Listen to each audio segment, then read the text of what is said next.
घडामोडी.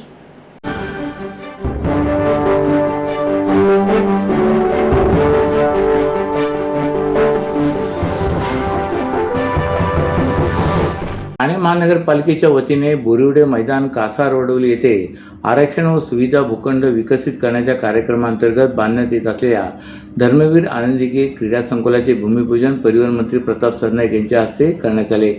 घोडबंदर रोड प्रभाग क्रमांक 1 मधील आरक्षण व सुविधा भूखंड विकसित करण्याकरिता महानगरपालिका क्षेत्रात मूलभूत सुविधांचा विकास या योजनेअंतर्गत राज्य सरकारकडून 75 कोटी रुपयांची तरतूद करण्यात आली आहे.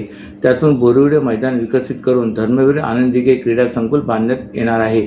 या क्रीडा संकुलाचा फायदा या परिसरातील सर्व नागरिकांना, खेळाडूंना होणार आहे. त्यामुळे हा एक महत्त्वाचा प्रकल्प ठरणार असल्याचे प्रतिपादन परिवहन मंत्री प्रताप सरनाईक यांनी केले. या भूमिपूजन सोहळ्यात माजी नगरसेविका साधना जोशी, माजी नगरसेवक पूर्वेश सरनाईक, कार्यकारी अभियंता संजय कदम, उपअभियंता बी गव्हाणे आदी मान्यवर उपस्थित होते. या सोहळ्यात परिसरातील नागरिकही मोठ्या संख्येने उपस्थित होते. बोरिवडे मैदान आरक्षित भूखंडाचे क्षेत्रफळ 84,974 चौरस मीटर असून त्यापैकी 6,819 चौरस मीटर क्षेत्रफळावर जिमखाना बांधण्यात येणार आहे. या जिमखान्यामध्ये विविध प्रकारच्या खेळांसाठी सुविधा असणार आहेत. त्यात badminton court, cricket practice net, कुस्ती, उपहारगृह आदी सुविधा असणार आहेत. ठाणे महानगरपालिकेने 1,366 फेरीवाल्यांची अंतिम यादी तयार केली असली तरी शहरात 20,000हून अधिक बेकायदेशीर फेरीवाले व्यवसाय करत असल्याचे उघडकीस आले आहे. तर दुसरीकडे गेली 10 वर्षे फेरीवाला धोरण रखडल्याने अतिक्रमित पदपथ आणि रस्त्यापासून ठाणेकर वंचित राहू लागल्याचे चित्र दिसू लागले. प्रभाग समिती निहाय फेरीवाला क्षेत्र निश्चित करण्यात येणार होते, मात्र अद्याप जागा निश्चित झालेली नाही. तर अनेक फेरीवाले कुर्ला भिवंडीतील असून प्रशासनाच्या नाकावर टिचून आपला व्यवसाय करत आहेत. दरम्यान अनेक फेरीवाल्यांना राजकीय आशीर्वाद असल्याने त्यांचे फोफावले असल्याचे दिसून येत आहे. नगरपथ विक्रेता समिती गठीत न झाल्याने फेरीवाला धोरण निश्चित करण्यासाठी विलंब होत असल्याची माहिती पालिकेच्या अधिकाऱ्यांनी दिली. फेरीवाला धोरणासाठी नगरपथ विक्रेता समिती स्थापन करावी लागणार आहे. ही निवडणूक घेण्यासाठी कामगार आयुक्तांनी निवडणूक निर्णय अधिकारी प्रबोधन मवाडे यांची नियुक्ती केली. ठाणे शहरामध्ये अनेक ठिकाणी कोट्यवधी रुपयांचा खर्च करून सुसज्ज मार्केटची उभारणी करण्यात आली. तरी गेल्या काही वर्षात फेरीवाल्यांची संख्या दिवसेंदिवस वाढत आहे. वाढत्या फेरीवाल्यांचे संकट दूर करण्यासाठी ठाणे महापालिकेकडून शहरात फेरीवाला धोरण राबवण्याचे प्रयत्न सुरू असले तरी अद्याप हे धोरण कागदावरच आहे. कुंभमेळ्याला जगातील सर्वात मोठे धार्मिक आयोजन असे म्हटले जाते. या वर्षीच्या कुंभमेळ्याला आतापर्यंत जवळपास 35 कोटीहून अधिक लोकांनी भेट देऊन तिथे पवित्र स्नान केले. 144 वर्षांनी येणारा योग या वर्षीच्या कुंभमेळ्याला लाभलाय. भारताच्या सर्वच प्रांतातून, हिंदू धर्मातील सर्व जाती जमातीतून येथे करोडोच्या संख्येने लोक भेट देत असतात. प्रयागराज उत्तर प्रदेश येथे सुरू असलेल्या महाकुंभमेळ्याच्या निमित्ताने सर्व जगाला अनुभवास येणाऱ्या जगातील सर्वात मोठी श्रद्धा, आस्था, भक्ती, धार्मिक परंपरा व संस्कृती या सर्वच वैविध्यपूर्ण बाबींचा अनोखा मिलाप छायाचित्रांच्या माध्यमातून आता ठाणेकरांना प्रत्यक्ष अनुभवायला मिळणार आहे.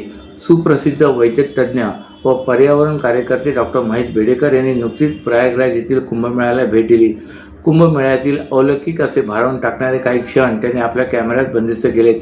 या निवडक छायाचित्रांना आमोद घैसास यांनी क्युरेट केले असून या निवडक छायाचित्रांचे त्याचबरोबर साधू व कुंभ यावरील निवडक पुस्तकांचे प्रदर्शन 11 ते 23 फेब्रुवारी 2024 या कालावधीत ठाणे कॉलेजच्या परिसरात मुलांना अनुभवता येणार आहे. तसेच नागरिकांनाही हे प्रदर्शनाला भेट देता येणार आहे. सदर प्रदर्शन सकाळी 9 ते संध्याकाळी 6 या दरम्यान खुले असणार आहे. कुंभमेळ्याचे प्रतिबिंब या छायाचित्राच्या व पुस्तकांच्या माध्यमातून सर्वांना अनुभवता येणार आहे. ठाणे व परिसरातील सर्व नागरिकांनी मोठ्या संख्येने या कुंभमेळ्याला छायाचित्र प्रदर्शनाला भेट द्यावी असे आवाहन डॉक्टर महेश बेडेकर यांनी केले आहे. महाराष्ट्रातील भगिनींना आधार देणारी राज्य शासनाची मुख्यमंत्री माझी लाडकी बहीण योजना. या योजनेअंतर्गत अल्प उत्पन्न गटातील 21 ते 65 वयोगटाच्या भगिनींना मिळणार दरमहा 1,500 रुपयांची मदत. अर्ज करण्यासाठी 31 ऑगस्ट 2024 पर्यंत मुदतवाढ.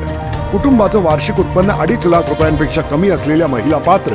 कुटुंबाकडे पिवळं किंवा केशरी रेशन कार्ड असल्यास उत्पन्नाचा दाखला आवश्यक नाही. पांढरं रेशन कार्ड असेल किंवा रेशन कार्ड नसेल तर कुटुंबाचं वार्षिक उत्पन्न 2.5 लाखांपेक्षा कमी असल्याचा दाखला आवश्यक. योजनेसाठीचा ऑनलाईन अर्ज नारी शक्ती दूत ॲपवरून किंवा पोर्टलवर भरता येईल. ज्या भगिनींना ऑनलाईन अर्ज भरता येत नसेल त्यांच्यासाठी अंगणवाडी, ग्रामपंचायत, वॉर्ड ऑफिस, सेतू सुविधा केंद्रामध्ये किंवा आशाताई बचत गटाच्या CRP यांची मदत उपलब्ध. आता आपल्याला अभिमानानं म्हणता येईल, सुखी आणि सुरक्षित आहे माझी लाडकी बहीण. क्रेडा MCHI ने ठाण्यात आयोजित केलेल्या गृह प्रदर्शनास 29,163 नागरिकांनी भेट दिले तर 214 ग्राहकांनी सदनिका खरेदी केल्यात. या सदनिकांसाठी बँका तसेच वित्त संस्थांकडे 745 कोटी रुपयांच्या गृह कर्जाचे प्रस्ताव दाखल झाले आहेत. यंदा डोकाळी येथील हायलँड गार्डन मैदानावर 7 ते 10 फेब्रुवारी या कालावधीत हे प्रदर्शन भरवण्यात आले होते. ठाणे शहर तसेच परिसरातील 40हून अधिक प्रसिद्ध विकासकांनी त्यांच्या गृह प्रकल्पांचे स्टॉल प्रदर्शनात मांडले होते. याशिवाय 10हून अधिक राष्ट्रीयकृत बँका आणि गृह वित्त पुरवठादार संस्थांसह बांधकाम क्षेत्रासंबंधी संस्थांचे स्टॉल मांडण्यात आले होते. या प्रदर्शनात 30 लाखापासून ते 3 कोटीपर्यंतच्या घरांचे पर्याय उपलब्ध करून देण्यात आले होते.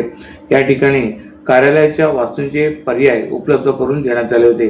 ठाण्यात रिअल इस्टेट क्षेत्राचा वेगाने विकास होत असून यंदाही प्रदर्शनाच्या माध्यमातून हजारो ग्राहकांपर्यंत पोहोचता आले याचा आनंद वाटत असल्याचे प्रॉपर्टी प्रदर्शन समितीचे अध्यक्ष संदीप माहेश्वरी यांनी सांगितले. या प्रदर्शनात अनेक वैशिष्ट्यपूर्ण उत्तम जीवनशैली आणि परवडणाऱ्या प्रकल्पाचा समावेश होता. या प्रदर्शनाला भेट देऊ शकलेले नाहीत अशा ग्राहकांनी आवर्जून इंटरनेटवरून www.credamchi.com या वेबसाईटवर प्रदर्शन पाहावे असे सचिव मनीष खंडेलवाल यांनी सांगितले. आपल्या आयुष्यात इंटरनेटचा वापर मोठ्या प्रमाणावर वाढला आहे. त्यामुळे खाजगीपणा असा राहिलेला नाही.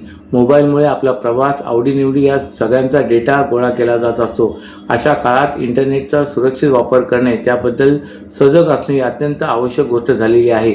त्यामुळे अशा कार्यशाळा महत्त्वाच्या असल्याचे प्रतिपादन ठाणे महानगरपालिकेचे अतिरिक्त आयुक्त प्रशांत रोडे यांनी केले.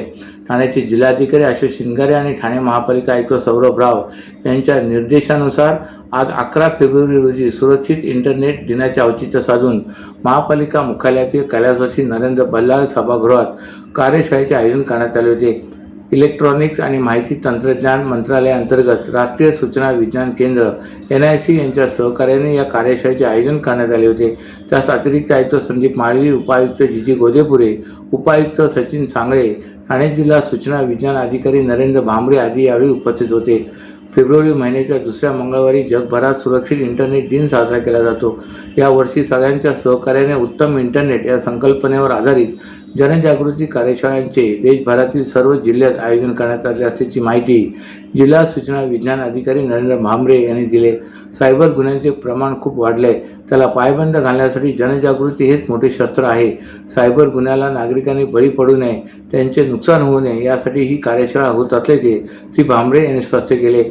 विद्यार्थी आणि तरुणांमध्ये याविषयी अधिक जागृती निर्माण व्हावी यासाठी सुरक्षित इंटरनेट दिन साजरा केला जातो. आज झालेल्या कार्यशाळेत महापालिका कर्मचारी आणि शालेय विद्यार्थी मोठ्या संख्येने या कार्यशाळेत सहभागी झाले होते.